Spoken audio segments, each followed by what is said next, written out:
The Book of Esther. Esther chapter 1. This is what happened during the time of Xerxes. Xerxes, who ruled over 127 provinces, stretching from India to Cush. At that time, King Xerxes reigned from his royal throne in the citadel of Susa. And in the 3rd year of his reign, he gave a banquet for all his nobles and officials. The military leaders of Persia and Media, the princes and the nobles of the provinces were present. For a full 180 days, he displayed the vast wealth of his kingdom and the splendor and glory of his majesty. When these days were over, the king gave a banquet lasting 7 days in the enclosed garden of the king's palace for all the people from the least to the greatest who were in the citadel of Susa. The garden had hangings of white and blue linen, fastened with cords of white linen and purple material to silver rings on marble pillars. There were couches of gold and silver on a mosaic pavement of porphyry, marble, mother of pearl, and other costly stones. Wine was served in goblets of gold, each one different from the other, and the royal wine was abundant, in keeping with the king's liberality. By the king's command, each guest was allowed to drink without restriction, for the king instructed all the wine stewards to serve each man what he wished. Queen Vashti also gave a banquet for the women in the royal palace of King Xerxes.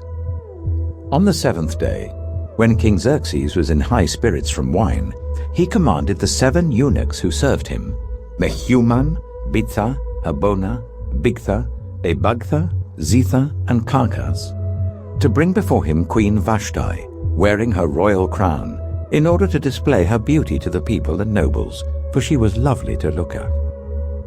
But when the attendants delivered the king's command, Queen Vashti refused to come. Then the king became furious and burned with anger. Since it was customary for the king to consult experts in matters of law and justice, he spoke with the wise men who understood the times and were closest to the king: Karshina, Shetha, Admatha, Tarshish, Meres, Masina, and Memucan, the 7 nobles of Persia and Media, who had special access to the king and were highest in the kingdom. According to law, what must be done to Queen Vashti? He asked. She has not obeyed the command of King Xerxes that the eunuchs have taken to her. Then Memucan replied in the presence of the king and the nobles, Queen Vashti has done wrong, not only against the king but also against all the nobles and the peoples of all the provinces of King Xerxes. For the queen's conduct will become known to all women, and so they will despise their husbands and say, King Xerxes commanded Queen Vashti to be brought before him, but she would not come. This very day the Persian and Median women of nobility who have heard about the queen's conduct will respond to all the king's nobles in the same way. There will be no end of disrespect and discord. Therefore, if it pleases the king, let him issue a royal decree, and let it be written in the laws of Persia and Media, which cannot be repealed, that Vashti is never again to enter the presence of King Xerxes. Also, let the king give her royal position to someone else who is better than she. Then when the king's edict is proclaimed throughout all his vast realm, all the women will respect their husbands, from the least to the greatest. The king and his nobles were pleased with this advice. So the king did as Memucan proposed. He sent dispatches to all parts of the kingdom, to each province in its own script, and to each people in their own language, proclaiming that every man should be ruler over his own household, using his native tongue.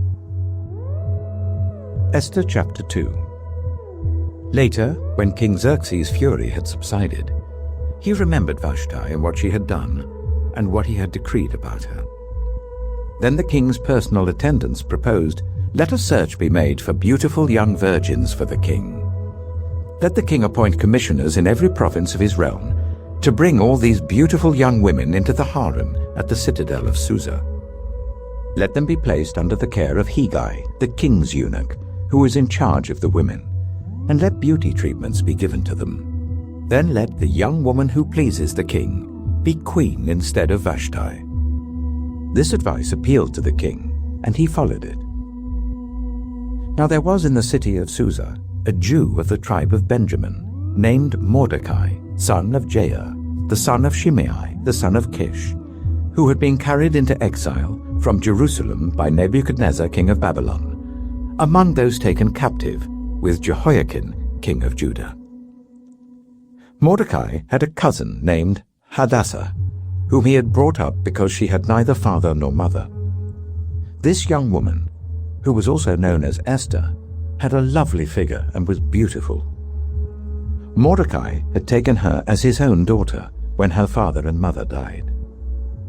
When the king's order and edict had been proclaimed, many young women were brought to the citadel of Susa and put under the care of Hegai.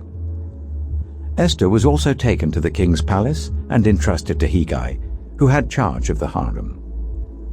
She pleased him and won his favor. Immediately he provided her with her beauty treatments and special food. He assigned to her 7 female attendants selected from the king's palace and moved her and her attendants into the best place in the harem. Esther had not revealed her nationality and family background because Mordecai had forbidden her to do so. Every day he walked to and fro near the courtyard of the harem to find out how Esther was and what was happening to her. Before a young woman's turn came to go into King Xerxes, she had to complete 12 months of beauty treatments prescribed for the women, 6 months with oil of myrrh and 6 with perfumes and cosmetics. And this is how she would go to the king. Anything she wanted was given to her, to take with her from the harem to the king's palace. In the evening she would go there, and in the morning return to another part of the harem, to the care of Sheashgaz, the king's eunuch who was in charge of the concubines. She would not return to the king unless he was pleased with her and summoned her by name. When the turn came for Esther, the young woman Mordecai had adopted, the daughter of his uncle Abihail, to go to the king, she asked for nothing other than what Hegai, the king's eunuch who was in charge of the harem, suggested. And Esther won the favor of everyone who saw her. She was taken to King Xerxes in the royal residence in the 10th month, the month of Tebeth, in the 7th year of his reign. Now the king was attracted to Esther more than to any of the other women, and she won his favor and approval more than any of the other virgins. So he set a royal crown on her head and made her queen instead of Vashti. And the king gave a great banquet, Esther's banquet, for all his nobles and officials. He proclaimed a holiday throughout the provinces and distributed gifts with royal liberality. When the virgins were assembled a second time, Mordecai was sitting at the king's gate. But Esther had kept secret her family background and nationality, just as Mordecai had told her to do, for she continued to follow Mordecai's instructions as she had done when he was bringing her up. During the time Mordecai was sitting at the king's gate, Bigthana and Teresh, 2 of the king's officers who guarded the doorway, became angry and conspired to assassinate King Xerxes. But Mordecai found out about the plot and told Queen Esther, who in turn reported it to the king, giving credit to Mordecai. And when the report was investigated and found to be true, the 2 officials were impaled on poles. All this was recorded in the book of the Annals in the presence of the king. Esther chapter 3. After these events, King Xerxes honored Haman, son of Hammedatha, the Agagite, elevating him and giving him a seat of honor higher than that of all the other nobles. All the royal officials at the king's gate knelt down and paid honor to Haman, for the king had commanded this concerning him. But Mordecai would not kneel down or pay him honor. Then the royal officials at the king's gate asked Mordecai, "Why do you disobey the king's command?" Day after day they spoke to him, but he refused to comply. Therefore they told Haman about it to see whether Mordecai's behavior would be tolerated, for he had told them that he was a Jew. When Haman saw that Mordecai would not kneel down or pay him honor, he was enraged. Yet having learned who Mordecai's people were, he scorned the idea of killing only Mordecai. Instead, Haman looked for a way to destroy all Mordecai's people, the Jews, throughout the whole kingdom of Xerxes. In the 12th year of King Xerxes, in the first month, the month of Nisan, the pur, that is, the lot, was cast in the presence of Haman to select a day and month. And the lot fell on the 12th month, the month of Adar. Then Haman said to King Xerxes, "There is a certain people dispersed among the peoples in all the provinces of your kingdom who keep themselves separate. Their customs are different from those of all other people, and they do not obey the king's laws. It is not in the king's best interest to tolerate them. And if it pleases the king, let a decree be issued to destroy them. And I will give 10,000 talents of silver to the king's administrators for the royal treasury." So the king took his signet ring from his finger and gave it to Haman, son of Hammedatha, the Agagite, the enemy of the Jews. "Keep the money," the king said to Haman, "and do with the people as you please." Then, on the 13th day of the first month, the royal secretaries were summoned. They wrote out in the script of each province and in the language of each people all Haman's orders to the king's satraps, the governors of the various provinces, and the nobles of the various peoples. These were written in the name of King Xerxes himself and sealed with his own ring. Dispatches were sent by couriers to all the king's provinces with the order to destroy, kill, and annihilate all the Jews, young and old, women and children, on a single day, the 13th day of the 12th month, the month of Adar, and to plunder their goods. A copy of the text of the edict was to be issued as law in every province and made known to the people of every nationality so that they would be ready for that day. The couriers went out, spurred on by the king's command, and the edict was issued in the citadel of Susa. The king and Haman sat down to drink, but the city of Susa was bewildered. Esther chapter 4. When Mordecai learned of all that had been done, he tore his clothes, put on sackcloth and ashes, and went out into the city, wailing loudly and bitterly. But he went only as far as the king's gate, because no one clothed in sackcloth was allowed to enter it. In every province to which the edict and order of the king came, there was great mourning among the Jews, with fasting, weeping, and wailing. Many lay in sackcloth and ashes. When Esther's eunuchs and female attendants came and told her about Mordecai, she was in great distress. She sent clothes for him to put on instead of his sackcloth, but he would not accept them.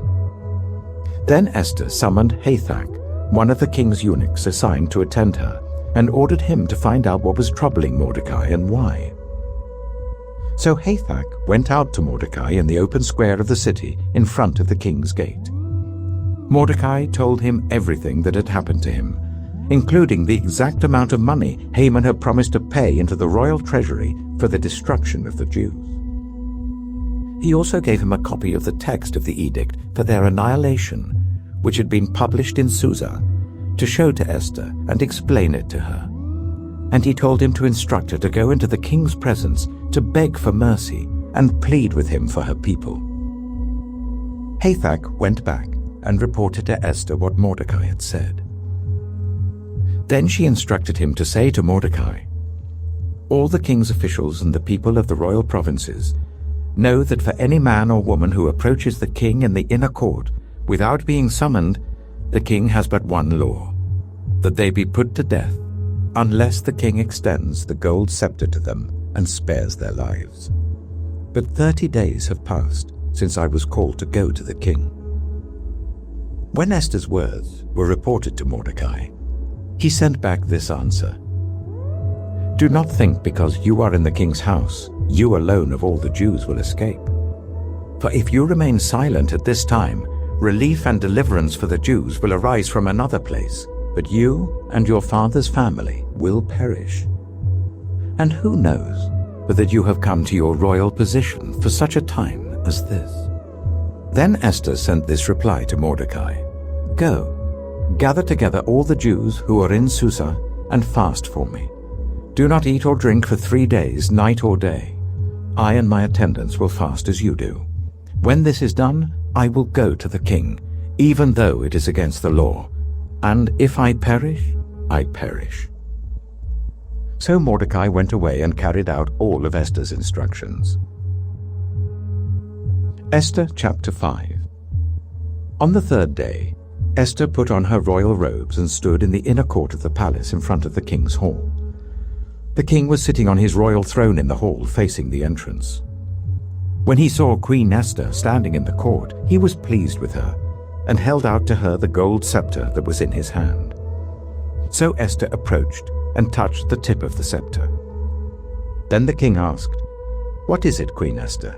What is your request? Even up to half the kingdom it will be given you." "If it pleases the king," replied Esther, "let the king, together with Haman, come today to a banquet I have prepared for him." "Bring Haman at once," the king said, "so that we may do what Esther asks." So the king and Haman went to the banquet Esther had prepared. As they were drinking wine, the king again asked Esther, "Now what is your petition? It will be given you. And what is your request? Even up to half the kingdom it will be granted."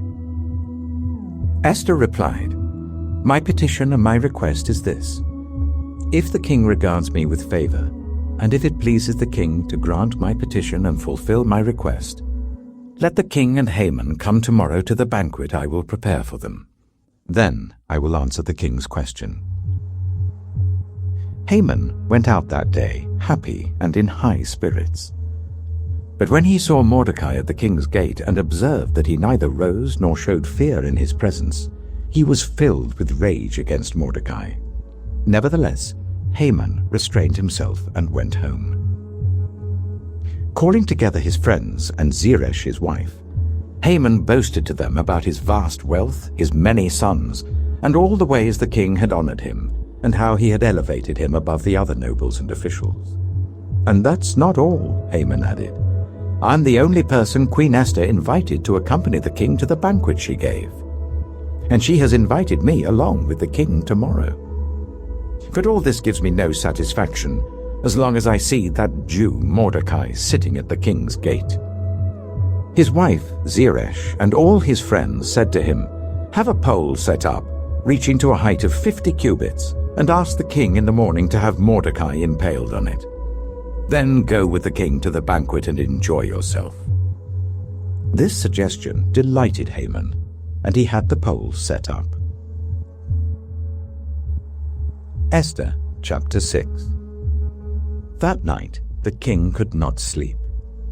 So he ordered the book of the Chronicles, the record of his reign, to be brought in and read to him. It was found recorded there that Mordecai had exposed Bigthana and Teresh, 2 of the king's officers who guarded the doorway, who had conspired to assassinate King Xerxes. "What honor and recognition has Mordecai received for this?" the king asked. "Nothing has been done for him," his attendants answered. The king said, "Who is in the court?" Now Haman had just entered the outer court of the palace to speak to the king about impaling Mordecai on the pole he had set up for him. His attendants answered, "Haman is standing in the court." "Bring him in," the king ordered. When Haman entered, the king asked him, "What should be done for the man the king delights to honor?" Now Haman thought to himself, "Who is there that the king would rather honor than me?" So he answered the king, "For the man the king delights to honor, let them bring a royal robe the king has worn, and a horse the king has ridden, one with a royal crest placed on its head. Then let the robe and horse be entrusted to one of the king's most noble princes. Let them robe the man the king delights to honor, and lead him on the horse through the city streets, proclaiming before him, 'This is what is done for the man the king delights to honor.'" "Go at once," the king commanded Haman. "Get the robe and the horse, and do just as you have suggested for Mordecai the Jew, who sits at the king's gate. Do not neglect anything you have recommended." So Haman got the robe and the horse. He robed Mordecai and led him on horseback through the city streets, proclaiming before him, "This is what is done for the man the king delights to honor." Afterwards, Mordecai returned to the king's gate. But Haman rushed home, with his head covered in grief, and told Zeresh his wife and all his friends everything that had happened to him. His advisers and his wife Zeresh said to him, "Since Mordecai, before whom your downfall has started, is of Jewish origin, you cannot stand against him. You will surely come to ruin." While they were still talking with him, the king's eunuchs arrived and hurried Haman away to the banquet Esther had prepared. Esther chapter 7. So the king and Haman went to Queen Esther's banquet. And as they were drinking wine on the second day, the king again asked, "Queen Esther, what is your petition? It will be given you. What is your request? Even up to half the kingdom, it will be granted." Then Queen Esther answered, "If I have found favor with you, your majesty, and if it pleases you, grant me my life. This is my petition, and spare my people. This is my request. For I and my people have been sold to be destroyed, killed, and annihilated.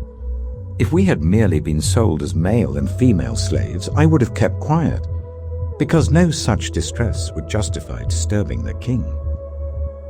King Xerxes asked Queen Esther, "Who is he? Where is he, the man who has dared to do such a thing?" Esther said, "An adversary and enemy, this vile Haman." Then Haman was terrified before the king and queen. The king got up in a rage, left his wine, and went out into the palace garden. But Haman, realizing that the king had already decided his fate, stayed behind to beg Queen Esther for his life. Just as the king returned from the palace garden to the banqueting hall, Haman was falling on the couch where Esther was reclining. The king exclaimed, "Will he even molest the queen while she is with me in the house?" As soon as the word left the king's mouth, they covered Haman's face. Then Harbona, one of the eunuchs attending the king, said, "A pole reaching to a height of 50 cubits stands by Haman's house. He had it set up for Mordecai, who spoke up to help the king." The king said, "Impale him on it." So they impaled Haman on the pole he had set up for Mordecai. Then the king's fury subsided. Esther chapter 8. That same day, King Xerxes gave Queen Esther the estate of Haman, the enemy of the Jews. And Mordecai came into the presence of the king, for Esther had told how he was related to her. The king took off his signet ring, which he had reclaimed from Haman, and presented it to Mordecai. And Esther appointed him over Haman's estate. Esther again pleaded with the king, falling at his feet and weeping. She begged him to put an end to the evil plan of Haman the Agagite, which he had devised against the Jews. Then the king extended the gold scepter to Esther, and she arose and stood before him. "If it pleases the king," she said, "and if he regards me with favor and thinks it the right thing to do, and if he is pleased with me, let an order be written overruling the dispatches that Haman, son of Hammedatha the Agagite, devised and wrote to destroy the Jews in all the king's provinces. For how can I bear to see disaster fall on my people? How can I bear to see the destruction of my family?" King Xerxes replied to Queen Esther and to Mordecai the Jew, "Because Haman attacked the Jews, I have given his estate to Esther, and they have impaled him on the pole he set up. Now write another decree in the king's name on behalf of the Jews as seems best to you, and seal it with the king's signet ring. For no document written in the king's name and sealed with his ring can be revoked." At once, the royal secretaries were summoned, on the 23rd day of the 3rd month, the month of Sivan. They wrote out all Mordecai's orders to the Jews and to the satraps, governors and nobles of the 127 provinces, stretching from India to Kush. These orders were written in the script of each province and the language of each people, and also to the Jews in their own script and language. Mordecai wrote in the name of King Xerxes, sealed the dispatches with the king's signet ring, and sent them by mounted couriers who rode fast horses, especially bred for the king. The king's edict granted the Jews in every city the right to assemble and protect themselves, to destroy, kill, and annihilate the armed men of any nationality or province who might attack them and their women and children, and to plunder the property of their enemies. The day appointed for the Jews to do this in all the provinces of King Xerxes was the 13th day of the 12th month, the month of Adar.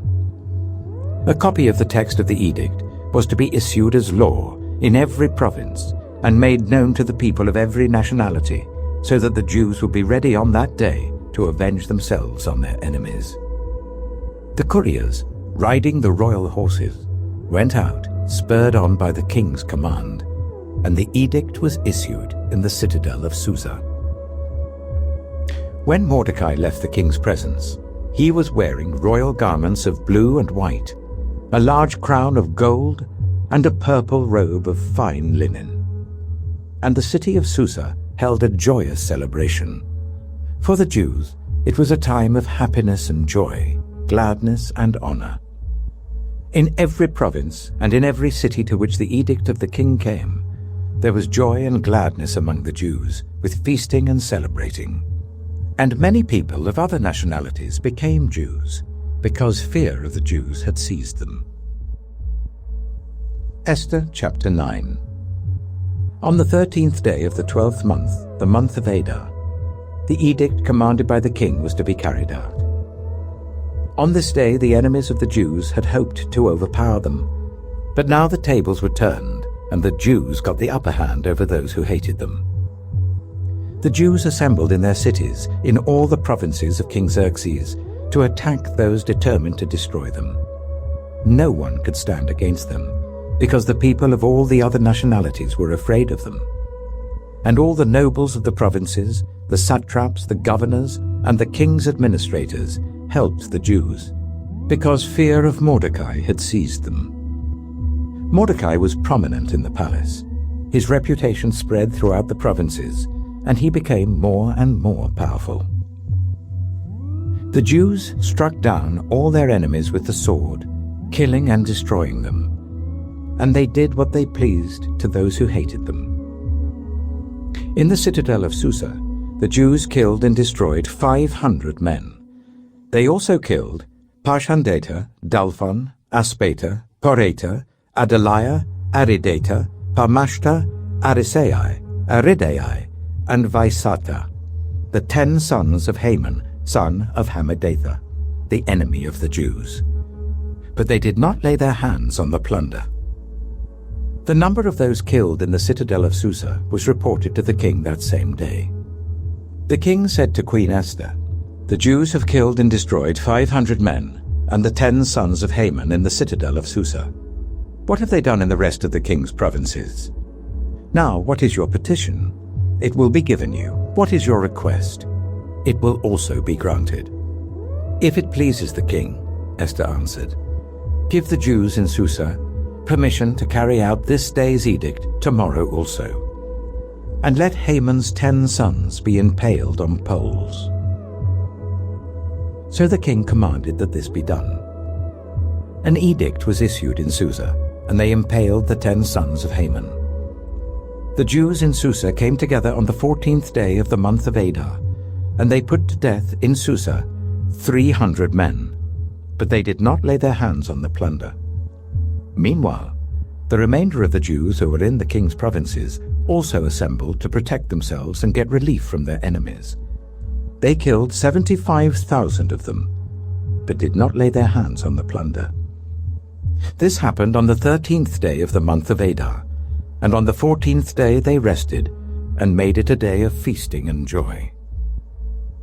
The Jews in Susa, however, had assembled on the 13th and 14th, and then on the 15th they rested, and made it a day of feasting and joy.